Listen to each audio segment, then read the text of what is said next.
Key points from this video: both your hands, regardless of which one's your fretting hand or your picking hand, straight line from elbow to the finger knuckles, whether you're fretting or whether you're picking and strumming.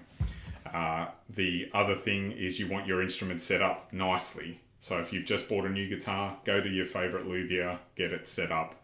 A setup instrument is much easier to play.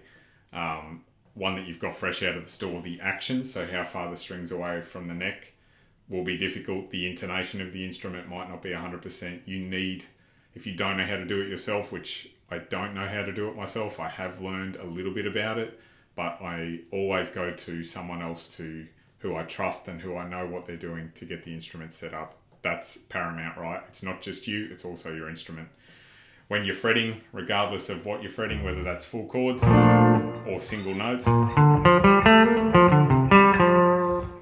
your thumb should not be pressing. There should not be a pinching action. If you've got a pinching action going on, and I'm playing on a steel string here in this part because I swapped in the video between electric and steel string, but if you're pinching too hard, it activates all tendons in your arm. So if you're pushing your thumb in or you're actually clenching the neck, it's activating a whole bunch of stuff, tendons, muscles in your arm. So that's all the key points for the video. Let's go into the full video. When we're talking about holding the guitar, there's a whole bunch of different things to kind of think about when it comes to how your hand sits, how your shoulder sits. So I'm trying to show you a bit of the side view today. So obviously the first thing we want to make sure of is that your posture's pretty good. This is why I say to people who play guitar, particularly adults, you need to work on your core a little bit so that you actually have your core activated while you play. Because you want, if you slouch back, you can, obviously people, you get tired and you slouch back and you can play. But even when I slouch back and play, one of the key things is this straight line, elbow to wrist, and actually there might be a little dip in my wrist, like a little dip. But if your wrist is actually curling around like this to try and get your fingers onto the fretboard, you're going to experience a whole bunch of strain in this little pocket of your wrist underneath your thumb or here in your forearm, and then also possibly feel it even all the way up here in your neck. So it's really important that, first of all, you do try and kind of sit up straight. The guitar should be perpendicular to your body. Some people like it kind of slanted back just a little bit depending on their hand size. And then if I just try and show you the back, like when I play,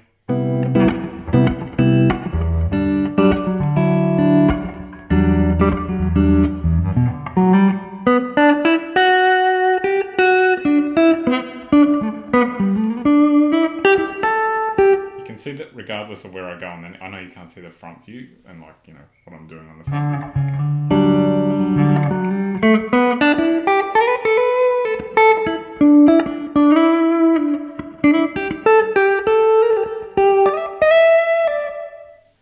So that straight line from your elbow to the knuckles of your fingers is really, really important. I can play for hours and hours and hours and have no discomfort. So regardless of whether you're sitting down or standing up, that's actually really, really important.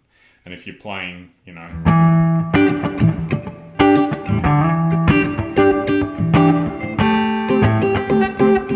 stuff that's a little bit more demanding in terms of like the rhythm,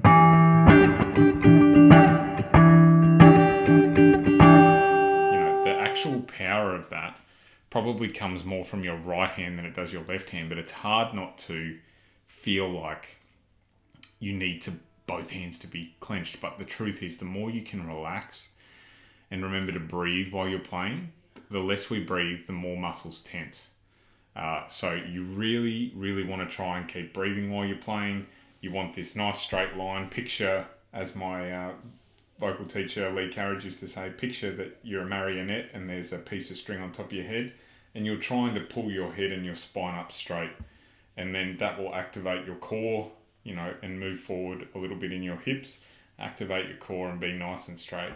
But be like having to push your chest out just to where your core is active and you're not putting strain on your lower back.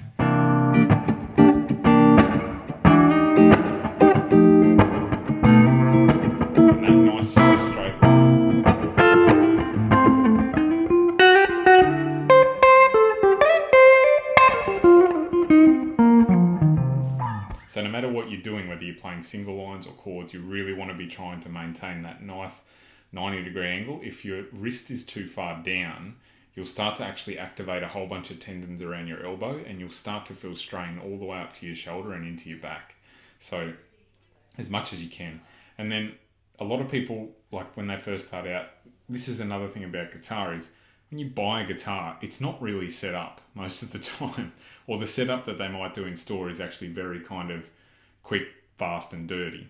You want to get your instruments set up straight away, you know, low action, you know, as much as you possibly can. Action is the distance between the strings and the fretboard, so that you're set up to not have to put as much pressure on the fretboard.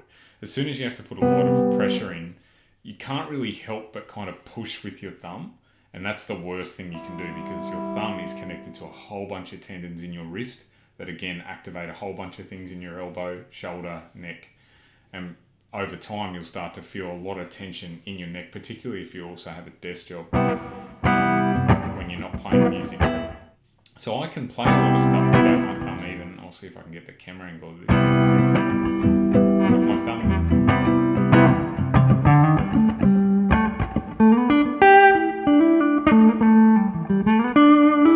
I can play it without my thumb on the neck. Now that's because my instrument is set up nicely, the action is set up nicely, it's in tune, it's holding tension nicely, but it's not super tense. I can still bend.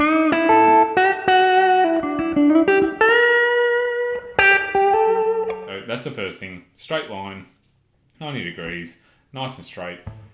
And then I'm going to cut the video to where we're standing. If you're standing, same thing applies. Now the problem is, see, I'm looking left to the camera. You need to be looking straight ahead. You need your posture and your energy to be going forward. It's the same thing. Bring your hips a bit forward, not like strutting out like you're doing a workout, but just nice and straight. Picture that string, and then that nice 90-degree angles, nice, and not this huge dip in the wrist. You know, you don't want that. You want to be getting away from that and trying to straighten that wrist, and you want to be just, I'm just going to dip a bit so it's on camera.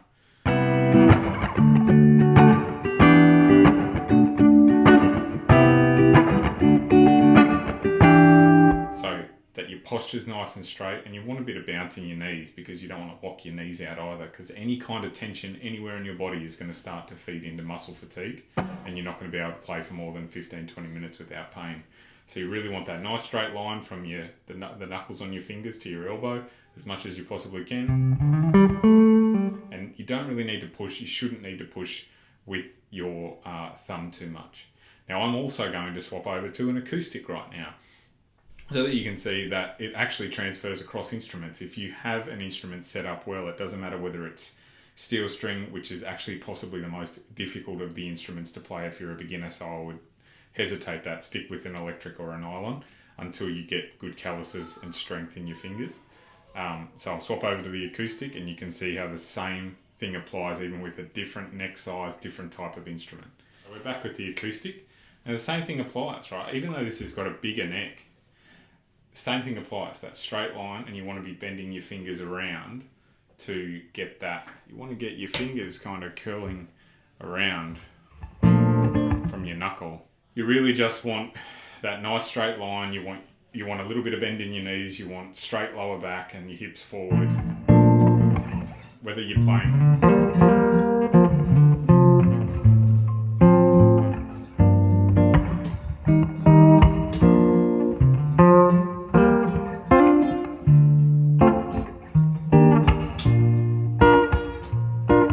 whether you're playing kind of proper, you know, songs going on.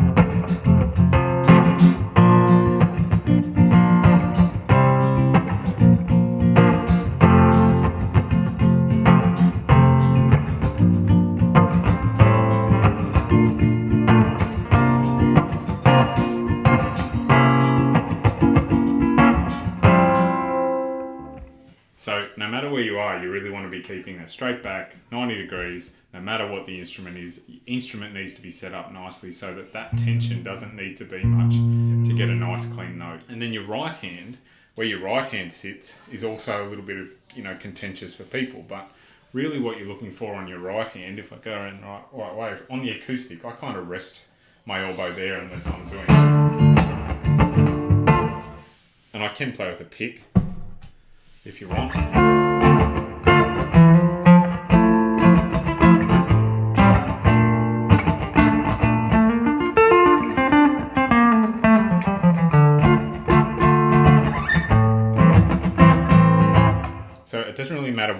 playing with, fingers, pick, doesn't really matter, whatever. Like, the power should be coming from your wrist. And you shouldn't be like jamming it down and locking it out. It should just be nice and loose. And if you really need to get emotion going, it should come from your shoulder. But you can even see that even though it's coming from my shoulder, I'm still resting that arm there to try and lessen the muscle fatigue and tension. And even when I'm playing lines, everything becomes smaller and it's all in the wrist.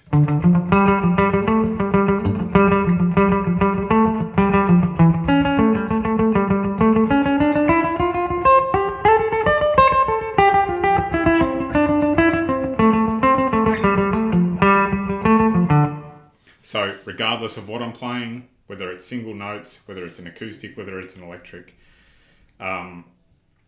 your right arm is kind of, again, it's that nice straight line from your elbow to your knuckles.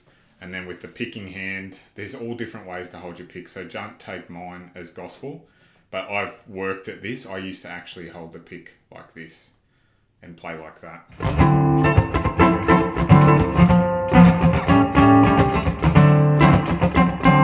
So I used to play like that all the time, and I worked hard for about 6 months to really focus on playing with just my thumb and using the pick as like an extension of my first finger, which I got from that burnt guitarist. The guy's like super duper fast, much better player than me.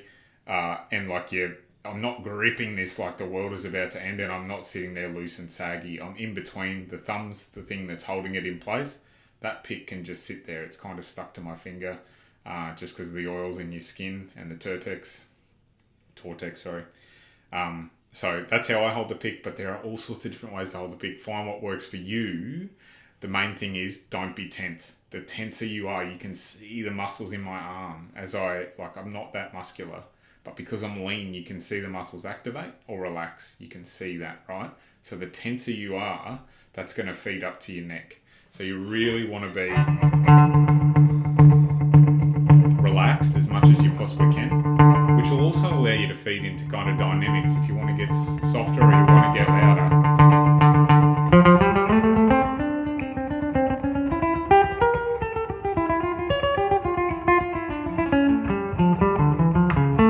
If I could actually play. But regardless, like, the whole concept is the same. Straight line from knuckle to elbow. Any sort of power is coming from your shoulder. It's not coming from your elbow or wrist until you're playing individual lines, and you want everything to come from the wrist, and it's the smallest movement that you can possibly manage, and your hand sits on the bridge regardless of whether it's acoustic or electric. I find that actually this whole range of movement here, like the bottom of my pick is here and here. You want to see that that's the range of movement that you're getting on your wrist, right? And that's the maximum that you're kind of getting. Some people will move from their elbow depending on how they play, and they kind of float. But if I think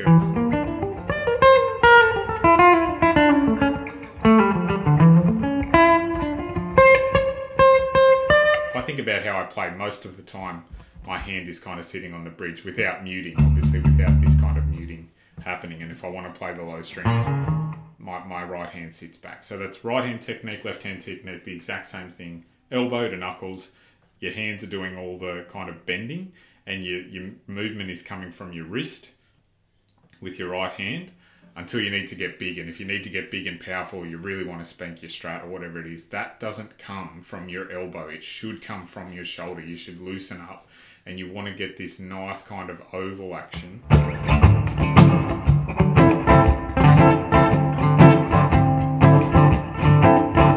As you possibly can. So then